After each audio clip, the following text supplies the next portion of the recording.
Hi everyone, welcome to another Nature Walks video. I have something quite extraordinary to show you today.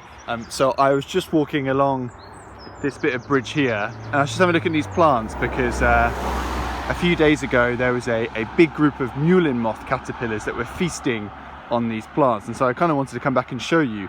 And as I was having a look around, I noticed this here. I don't know whether you can see that there is a caterpillar just on this plant, and I noticed that there is this big sack of almost like yellow cocoons in like a silk webbing attached to it too. And I have to admit, I was a little bit baffled myself. I wasn't really quite sure what was going on, so I've done a bit of research, and essentially what I've discovered that this is a cabbage white caterpillar. So the cabbage white butterfly, this is its caterpillar form. And what's happened is that caterpillar has been attacked or had an egg of a parasitic wasp laid inside it, where it's then been eaten out from the inside by a load of maggots, and these are the cocoons of that parasitic wasp maggot on the outside of the caterpillar. So that caterpillar, I don't think is alive. I mean, if it is alive, it's not in a good way, and most of its insides would have been eaten. The maggots of the wasp will eat everything bar the vital organs to keep it fresh and alive inside, which is just gruesome. But what's even more extraordinary is, I don't know if you can see, but there is another parasitic wasp just on the outside, and that really shows how small they are. I mean, this is a very, very small wasp.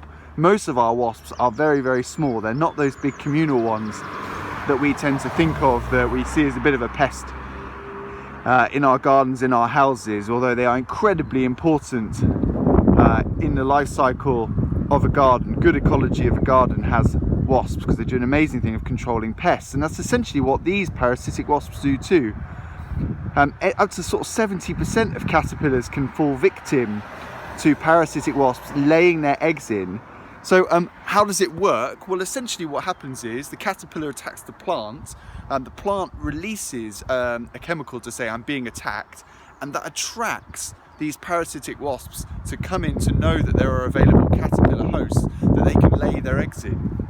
And so that's probably what's happened here, is the plant that it's on has released a chemical, attracted that parasitic wasp, it's laid its egg inside, and those eggs have hatched into larvae, eaten the inside, and now they're pupating on the outside. But the extraordinary thing is that you can get parasitic wasps that parasitize on parasitizing parasitic wasps. And I think that's exactly what is happening here.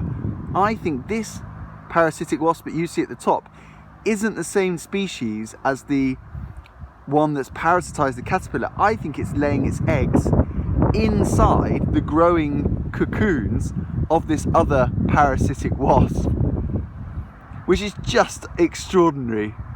I mean, that is just an unbelievable life cycle. So intricate, how they all find each other, and so when they're all so small and they could be absolutely anywhere, it's just unbelievable. But there you go. So parasitic wasps, very, very small, parasitizing generally on the larvae of stuff like moths and other things that have caterpillars, but there are also some that then parasitize those. One extraordinary storyline. I don't know the species, unfortunately. There's so many and they're very small, and you usually have to kill them and look under a microscope, which I'm not a fan of doing, but you can just appreciate the magic of it. So hopefully you enjoyed that. What an extraordinary find, and yeah, keep an eye out. All right, bye.